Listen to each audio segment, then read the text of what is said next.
পড়াশোনা তো সকল ছেলে মেয়েরাই কম বেশি করে, কি তাই তো? কিন্তু বর্তমান সময়ে অনেক ছেলে মেয়েরাই পড়াশোনায় মন দিতে পারে না। কারণ কি জানেন?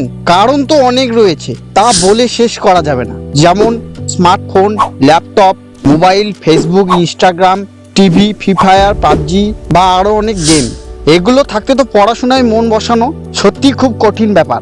আসলে যখন আমরা পড়তে বসি তখন আমাদের কনফিডেন্স থাকে 100%। ভাবি যে প্রতিদিন 6 থেকে 8 ঘন্টা তো পড়বই, কিন্তু 10 থেকে 15 মিনিট পড়ার পরই আমাদের কনফিডেন্স লেভেল কমতে কমতে 10% হয়ে যায়। আর তখনই মনে হয় আজকে আর না, কাল থেকে একদম মন দিয়ে পড়াশোনা করব। এখন যাই একটু ফেসবুকে আমার পোস্টে কয়টা লাইক কমেন্ট পড়লো দেখে আসি, বা হয়তো ফ্রি ফায়ার বা পাবজি গেমেতে নোটিফিকেশন বা আপডেটের পর নতুন কি কি জিনিস এলো তা দেখে আসি। আর মেয়েদের মধ্যেও তো এই চিন্তাগুলো আসে, যেমন নতুন সংটাতে যে রিলসটা বানিয়েছি সেটা আপলোড করি, বা আগের রিলসে কয়টা ভিউজ বা লাইক এসেছে সেটা দেখি। এইভাবেই আপনারা পড়ার কথা ভুলে গিয়ে গেমে বা সোশ্যাল মিডিয়াতে ব্যস্ত হয়ে পড়েন। আর এইভাবেই দিনের পর দিন কেটে যায়, কিন্তু পড়াশোনা আর এগোয় না। আর তখন পরীক্ষার আগের দিন গিয়ে একসাথে সব কিছু পড়ার প্রেশার নিতে হয় আর রেজাল্ট খারাপ হয়। তবে আজকে আমরা আপনাদের এমন কিছু টিপস সম্বন্ধে জানাবো যেগুলি ফলো করলে পড়াশোনা আপনার কাছে মজার বিষয় বলে মনে হবে, আর আপনি খুব সহজেই আপনাদের পড়াশোনার মনোযোগ দিতে পারবেন। তো চলুন আর দেরি না করে মূল আলোচনা শুরু করা যাক। নাম্বার 1, এক নাগাড়ে বেশিক্ষণ পড়াশোনা নয়। বিজ্ঞানীরা বলেন মস্তিষ্কের তথ্য ধারণ ক্ষমতা টানা 25 থেকে 30 মিনিট পরিশ্রমের পর হ্রাস পেতে শুরু করে। সুতরাং একটানা ঘন্টার পর ঘন্টা বই নিয়ে পড়ে থাকার অভ্যাস বন্ধ করতে হবে। পড়ার সময়টুকুকে ছোট্ট ছোট্ট ভাগে আলাদা করে সাজিয়ে নিতে হবে। প্রত্যেকটা ভাগ শেষ হওয়ার পর 5 মিনিট ব্রেক নেবে। এই সময়টুকু একদম চিল, অথবা তোমার যা করতে ভালো লাগে, যেমন কিছু খাওয়া, গান শোনা, ফেসবুকে একবার ঢুকে বেরিয়ে আসা, এই সময়টুকুতে করবে। তারপর সতেজ মনে আবার পড়াশোনা করতে ঝাঁপিয়ে পড়বে।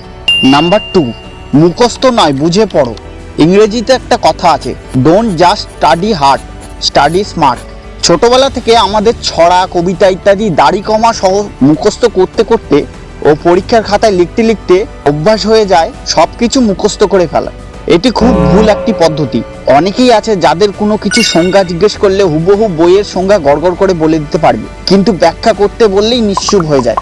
ফলে পরীক্ষার খাতায় আপনি যেটি মুখস্থ করেছেন তার যদি কিছু অংশ ভুলে যান, তাহলে সেই অংশটির জন্য আপনার গোটা পড়াটি ভুল হতে পারে। সুতরাং বইয়ের সংজ্ঞা মুখস্থ করা বন্ধ করে মূল টপিকটা বুঝতে চেষ্টা করুন। কেননা মুখস্থ 10 বার করলে 10 বার ভুলবে, কিন্তু একবার ভালোভাবে বুঝে নিতে পারলে কোনোদিনও ভোলার চান্স নেই। নাম্বার 3, পড়াশোনা গল্পের মতো করে আনন্দের সাথে পড়তে লাগবে। তুমি একদিন বাসে উঠে তোমার বন্ধুকে বললে, এই জানিস গতকাল কলেজের সামনে রাস্তায় কি কাহিনী ঘটেছে? আমি বাজি ধরে বলতে পারি বাসের সবাই সাথে সাথে কান খাড়া করে ফেলবে কি কাহিনী ঘটেছে সেটা শোনার জন্য। কারণটা খুব সোজা, আমরা সবাই গল্প শুনতে ভালোবাসি। পড়াশোনাকে যখন সংজ্ঞা বা ফর্মুলার নিরস জায়গা থেকে গল্পের ছাঁচে ফেলতে পারবে, দেখবে জিনিসটা আসলে কত মজার। তখন দেখবে কঠিন কঠিন সংজ্ঞা বা কঠিন কঠিন প্রশ্নের উত্তরও সহজে মুখস্থ করে ফেলতে পারবে। নাম্বার 4, চারপাশে পড়াশোনা করার মতো পরিবেশ তৈরি করতে লাগবে। পড়াশোনা খুব সহজ কাজ নয়, মাথা খাটিয়ে পড়াশোনা করতে হয়। এর জন্য চাই নিরিবিলি পরিবেশ। এই জন্য তোমাকে খেয়াল রাখতে হবে আশেপাশে সবকিছু ঠিক আছে কিনা।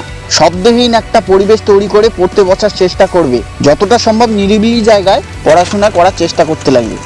আর পড়াশোনার যা যা সামগ্রী দরকার ও আপনার যা যা সামগ্রী দরকার হতে পারে এরকম জিনিস আগে থেকে নিয়ে বসতে লাগবে, যাতে আপনাকে বারবার পড়ার টেবিল থেকে উঠতে না হয়। নাম্বার 5, পড়াশুনোকে গেমিং স্টাডি বানানো। তুমি নিশ্চয়ই অনেকক্ষণ একটানা পড়াশোনা করার চেষ্টা করো, কিন্তু মনোযোগ হারিয়ে যাওয়ায় তার সফল হয় না। তাই এখন থেকে গেম খেলার মতোই ছোট ছোট সময় নির্ধারণ করে পড়াশোনা শুরু করো। সিলেবাসটাকে লেভেল 1, লেভেল 2 এরকমভাবে ভাগ করে নাও। প্রথম কয়েকদিন লেভেল 1-এ 20 মিনিট করে পড়ো, তারপরে 10 মিনিট ব্রেক কিংবা তোমার পছন্দের মতো কোনো জিনিস করা। তারপরে ধীরে ধীরে লেভেল বাড়ার সাথে সাথে 30 মিনিট, 40 মিনিট, 50 মিনিট এইভাবে পড়াশোনার সময়টিকে বাড়িয়ে নাও। তাহলে তোমার ব্রেন এইভাবে পড়তে পড়তে ধীরে ধীরে অভ্যস্ত হয়ে যাবে। দেখবে তুমি ঠিক একটি সময় পরে একটানা পড়তে পারছো। তো আজকের এই ভিডিওটি এই পর্যন্তই। আরও এরকম ভিডিও পাওয়ার জন্য আমাদের চ্যানেলটিকে সাবস্ক্রাইব করে আমাদের চ্যানেলের সঙ্গে যুক্ত হন, কারণ এই ধরনের এডুকেশনাল ভিডিও আমরা প্রায়ই আমাদের চ্যানেলে ছাড়তে থাকি। Thank you.